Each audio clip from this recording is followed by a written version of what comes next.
Olá, boa noite. Na aula de hoje nós vamos trabalhar um pouco sobre plano de motivação, liderança, trabalho em equipe, delegação, coordenação, proatividade, valorização e autonomia. Espero que gostem. Boa noite. Hoje eu vou falar sobre trabalho em equipe. O que seria trabalho em equipe? Seria um conjunto ou grupo de pessoas que se dedicam a realizar uma tarefa para atingir um determinado resultado. Eu vou elencar aqui algumas desvantagens e vantagens sobre o trabalho em equipe. Uma das desvantagens do trabalho em equipe é trabalhar sob pressão. Por quê? Porque em trabalho em equipe é elaborado metas e às vezes tem prazos a serem cumpridos. E muitas pessoas não sabem trabalhar sob pressão. E com isso é necessário ter um desenvolvimento, uma forma de amenizar a situação, de forma que não fique todos sobrecarregado, estressado. E às vezes são pressionados a aceitar decisões com quais não concordam. E isso gera muitos conflitos dentro de um trabalho de equipe. Domínio das discussões, outro fator, que é um querendo tomar frente da situação, não dando também liberdade ao outro de participar no trabalho e com isso vir a somar, agregar valor, a somar, fazer a sua parte, porque todos têm ideias que podem colaborar no trabalho. Outro também fator é a sobrecarga de tarefas. Sempre tem um trabalho de equipe, um que faz tudo, e que gosta de fazer, tem um perfil executor, e o outro que quer ficar na boa, digamos assim, e não quer contribuir em algo, não quer colaborar, não quer fazer a sua parte. E isso vai acarretar um prejuízo para o trabalho em equipe. Por quê? Porque sobrecarrega os demais. Então, com isso, é necessário que todos tenham a autorresponsabilidade de compreender que precisam fazer a sua parte e pensar como equipe. Outro fator também de desvantagem é que no trabalho feito em grupo gasta mais tempo do que individualmente. Então, o trabalho em equipe acaba gerando muito desperdício de tempo, enquanto individualmente poderia ser otimizado esse tempo. As vantagens de se trabalhar em equipe: a troca de conhecimentos e experiências. Isso é bem interessante. A gente tem muito o que aprender uns com os outros. União de pessoas com experiências e opiniões diferentes. É sempre interessante, sempre tem o que agregar com o trabalho.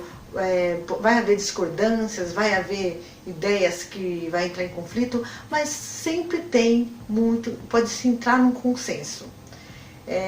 Também ambientes e ideias diversificadas, isso permite um ambiente mais dinâmico de se trabalhar, e o trabalho em equipe, a equipe acaba tendo autonomia, até uma certa liberdade, e com isso vai somar positivamente no resultado final. Colaboração de profissionais de áreas diferentes, porque isso também é bem relevante. A gente sempre pode aprender com um profissional de marketing, outro tem um conhecimento de TI, e sempre vai ter uma troca de know-how, assim, que vai não só somar no resultado da equipe, do objetivo lá final, como também para você adquirir novos conhecimentos. Soluções rápidas de problemas, porque daí um sempre vai questionando, e com isso vai ter aquele perfil questionador, vai ter o perfil que vai apresentar soluções, e com isso fica tudo mais dinâmico. Cooperação e dificuldade de um dos integrantes permite que um possa ajudar o outro. Ajuda os funcionários a se relacionarem melhor, isso torna a equipe tudo muito mais satisfatório, um trabalho, um ambiente mais agradável. Colabora também com a comunicação mais assertiva na empresa. Isso torna um ambiente de trabalho bem mais saudável. Promove empatia e respeito com as diferenças. Agora, quais as habilidades para o trabalho em equipe? Precisa ter comunicação, porque precisa saber expressar o que precisa ser feito. Proatividade, ter iniciativa e estar disposto a fazer o que precisa ser feito, não ficar esperando ser mandado. Confiança, você precisa transmitir confiança no que você faz. E não é no que você fala, é sim nas suas atitudes. Empatia, capacidade de mediar conflitos, ter inteligência emocional de saber lidar com os conflitos. Flexibilidade de entender que a sua opinião não deve passar por cima das demais, sempre está aberto, né? Assim como entra o último item, que é a mente aberta, e você aceitar as opiniões diferentes das suas e com isso somar para chegar numa ideia final.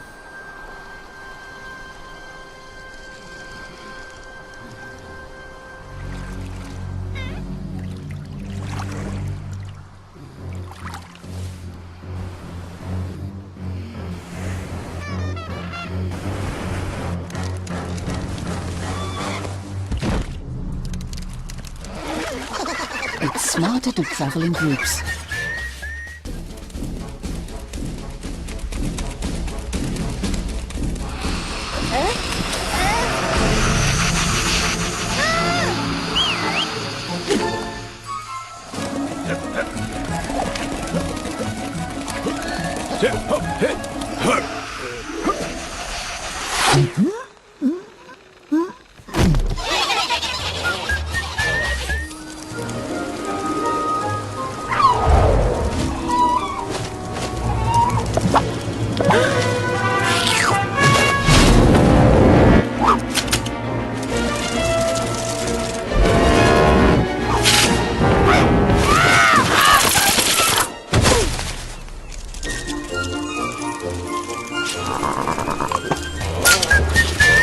Bom, agora eu vou falar sobre delegação de tarefas.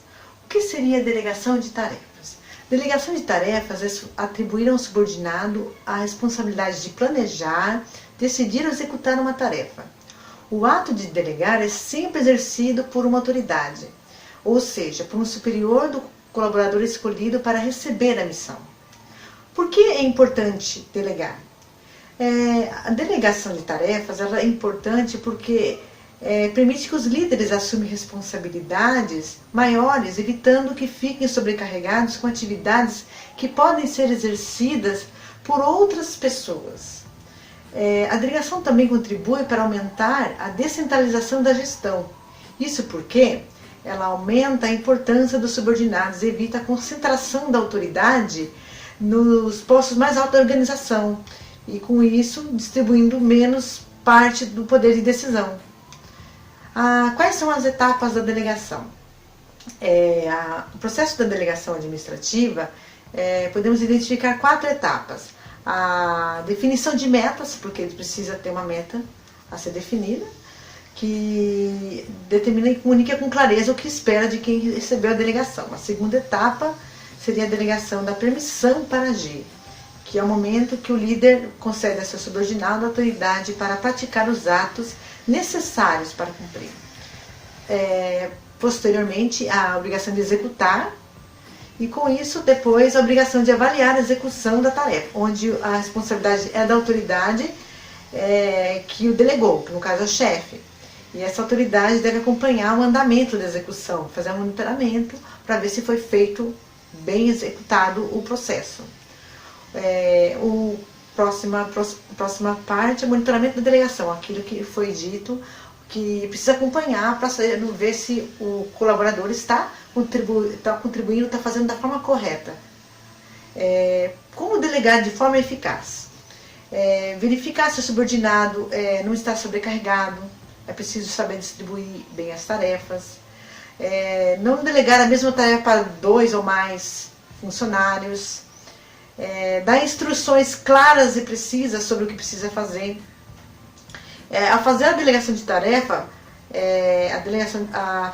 faça também a delegação de autoridade, ou seja, conceda ao subordinado o poder de tomar decisões. Isso também é muito importante, porque tem aquela coisa da hierarquia. Então é preciso, às vezes, dar uma certa liberdade profissional, porque às vezes nem sempre vai poder estar ativando o chefe, o subgerente, o gerente, enfim, isso é um enorme desperdício de tempo. É necessário também que ouça as ideias e sugestões de cada colaborador. Não deixe de fazer críticas, mas quando o fizer, fazer em particular, não expor as pessoas ao grupo, o que acaba desmotivando. E se precisar criticar, né, conforme já foi dito, e saiba recompensar. Isso é muito importante, porque quando você faz um trabalho em equipe, é importante o reconhecimento da colaboração de cada um no resultado. Porque a gente não pode falar, eu fiz sozinho, sendo que você teve uma equipe por trás que ajudou, que te deu o suporte. Isso é muito importante. Para delegar, é muito simples. Você precisa saber para quem você vai delegar. Você precisa acreditar que essa pessoa está à altura da delegação que você vai lhe dar. Senão você vai delegar e vai ficar vigiando o tempo inteiro. Você tem que ter confiança na pessoa, explicar muito bem o que você quer, perguntar à pessoa que recebe a delegação: você está de acordo? Você entendeu o que eu estou pedindo? Você pensa como eu? Você acredita no que eu estou pedindo? Você acha que é assim que se faz? Muito bem. Você tem alguma dúvida? Você precisa de ajuda?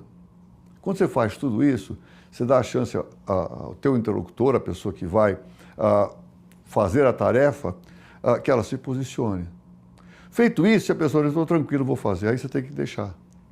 Você pode fazer um pequeno acompanhamento depois e depois uma cobrança no final. É assim que funciona. O que o coordenador faz? Ele lida com pessoas, ensina a orientar, corrige, dá feedbacks, motiva seus funcionários, delega e acompanha as tarefas. Essas são algumas atribuições do gestor, que coordena um grupo de pessoas.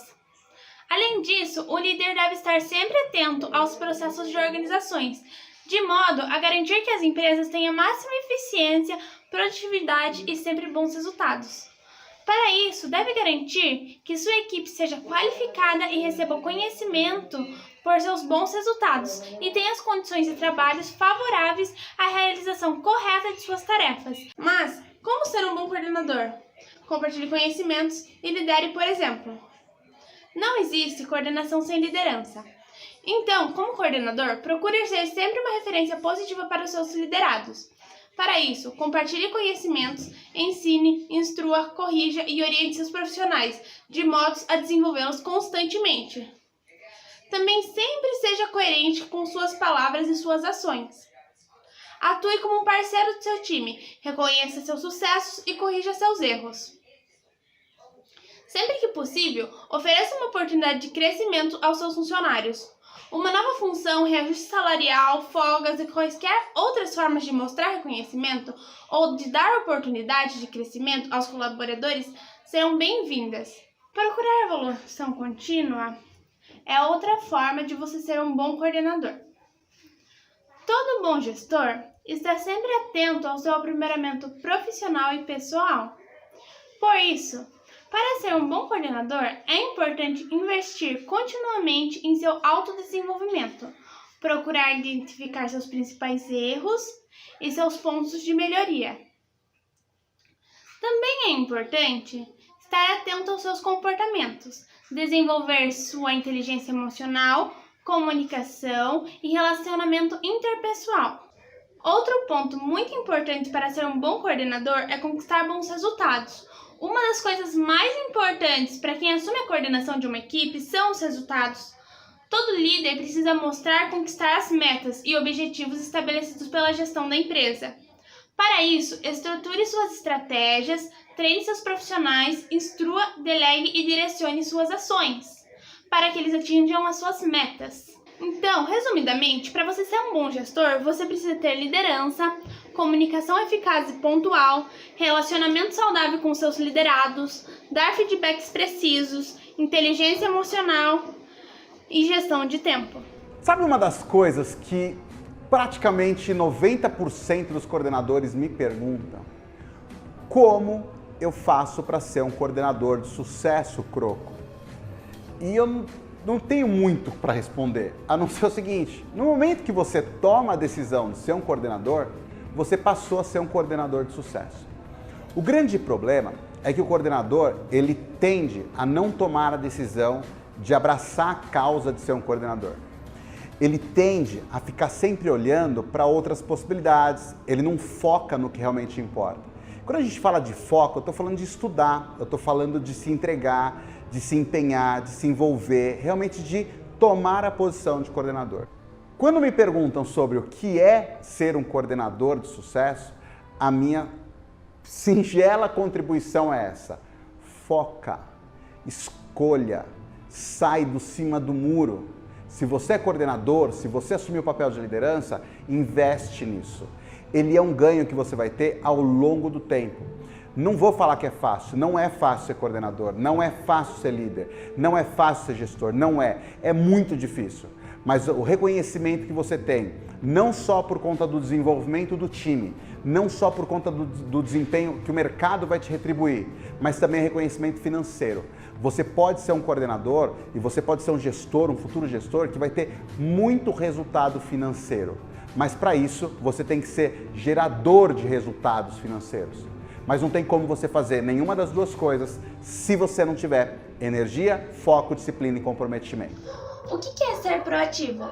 Ser proativo é aquele que toma iniciativa, assume responsabilidades e atua para alcançar resultados. O profissional proativo não espera ordens. Se ele vê uma torneira pingando e acha necessário fechar, ele vai lá e fecha, sem ter a necessidade do chefe ir falar com ele. Ser proativo hoje é muito importante para o mercado de trabalho, porque os novos empresários buscam pessoas flexíveis, que saibam se adaptar com o inesperável e que questionem as incertezas. E essas características são daquela pessoa proativa. Já sabemos a importância de um profissional proativo, mas por que ele é importante dentro da empresa? Um profissional proativo, ele busca soluções para problemas que podem vir a acontecer e não esperam que eles aconteçam. Isso requer constante atualização, independente da área. Uma organização com um colaborador proativo estará sempre por dentro das tendências do mercado. Isso não deixará que ela fique ultrapassada. Quais são os limites da proatividade? Apesar da proatividade ser uma característica muito boa, ela tem alguns limites. Não deixe que sua iniciativa se torne inconveniente. Isso pode gerar antipatia dos seus colegas de trabalho. Apesar de você desejar fazer o serviço, algumas pessoas podem achar que esse seu desejo é somente para chamar a atenção.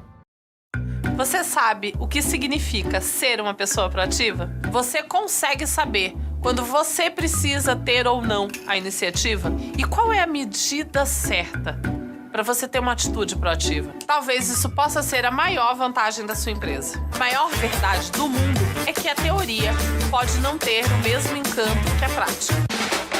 Proatividade pode ser a qualidade benéfica ou não para um colaborador. E como sabemos quando agir de forma proativa?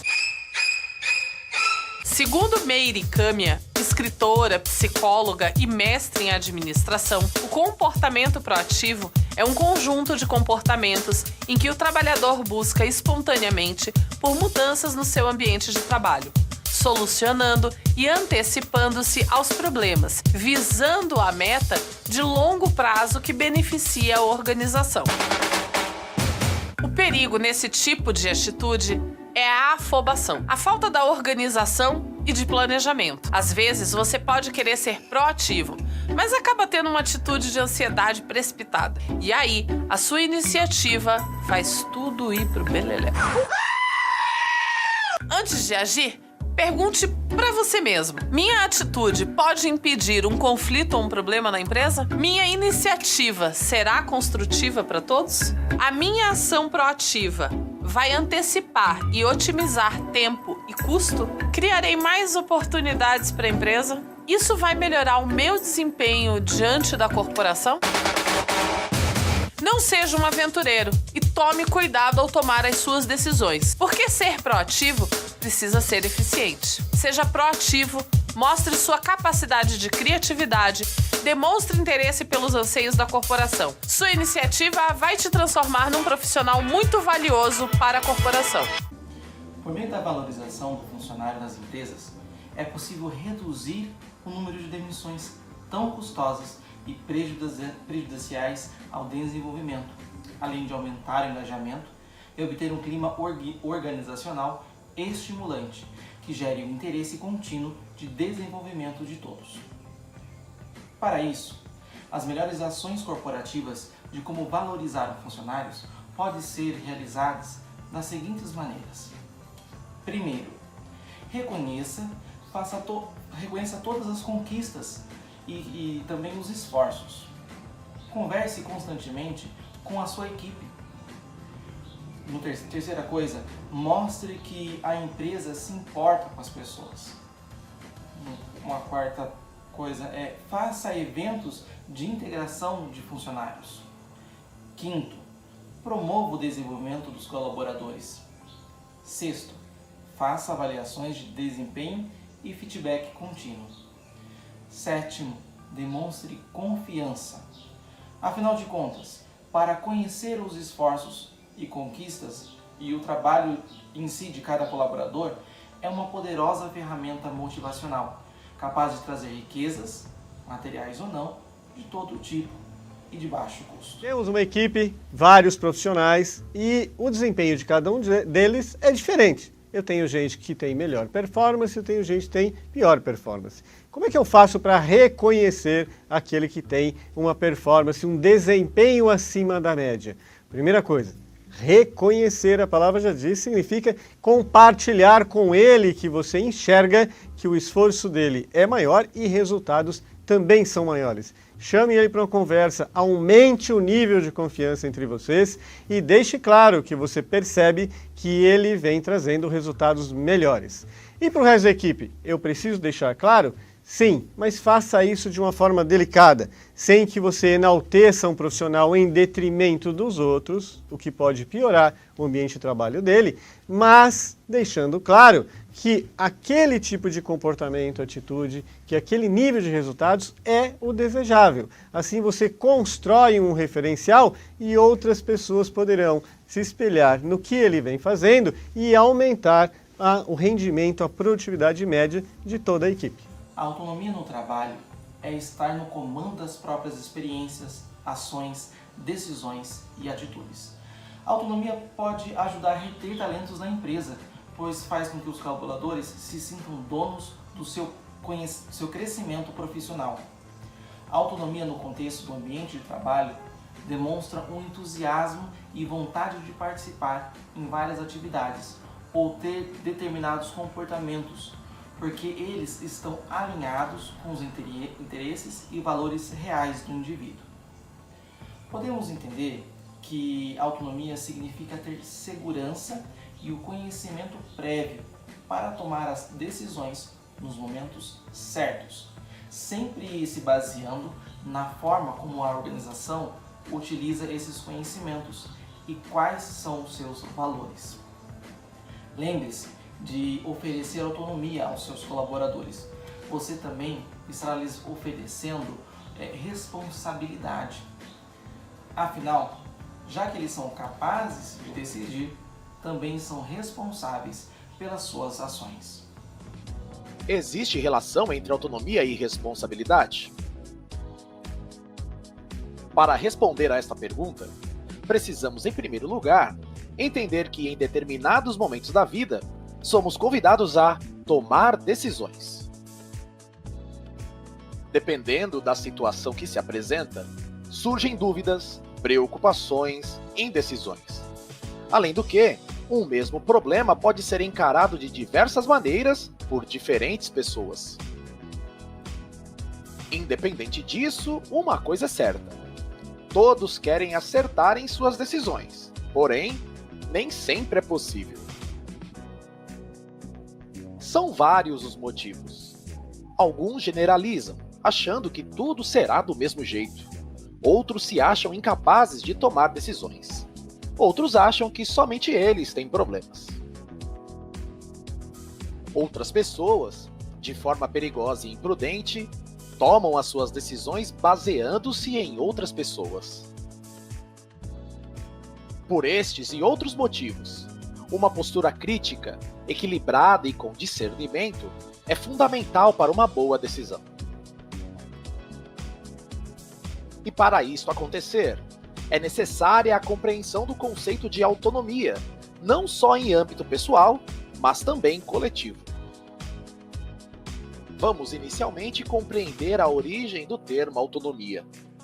Autonomia, palavra de origem grega, formada pelo adjetivo pronominal autos, que quer dizer por si mesmo. E nomos, que significa compartilhar, instituição, uso, lei, convenção. Nesse sentido, autonomia significa propriamente a competência humana em dar-se suas próprias leis. A partir do modernismo, o conceito de autonomia se caracteriza pela liberdade de pensamento e a compreensão do mundo de forma racional, para que o ser humano possa dominá-lo e direcioná-lo às finalidades humanas. Os filósofos Hans Jonas e Kant, em diferentes épocas, pensaram sobre a responsabilidade e a conduta humana no mundo.